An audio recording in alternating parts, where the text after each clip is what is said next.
In today's video, I'm going to teach you how to clear cache on Safari. If websites on your iPhone or iPad aren't loading properly, are showing old content, or just seem to be acting strangely, clearing Safari's cache can often help. Cached data is basically temporary website information stored on your device to help pages load faster. Over time, though, that stored data can become outdated or corrupted, which may cause browsing problems.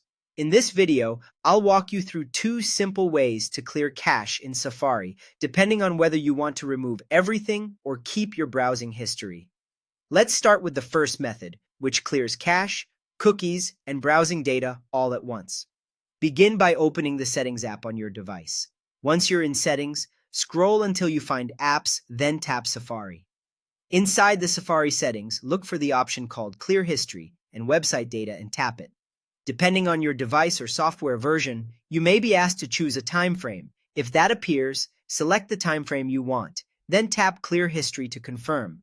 This option removes cached website files, cookies, and your browsing history. So if you want a more complete reset of Safari data, this is the best choice. It can be especially useful if a site keeps loading incorrectly, won't sign in properly, or is stuck showing an old version of a page.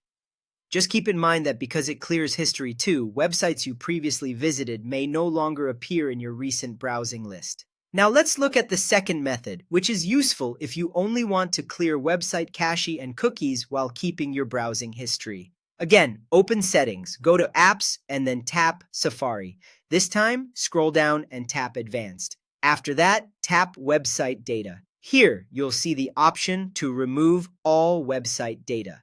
Tap that and confirm if prompted. This clears stored website data, including cache and cookies, but it keeps your browsing history intact. This method is a great option if you're troubleshooting website issues but don't want to lose the record of pages you've visited. It gives you a cleaner browsing experience without completely resetting Safari history.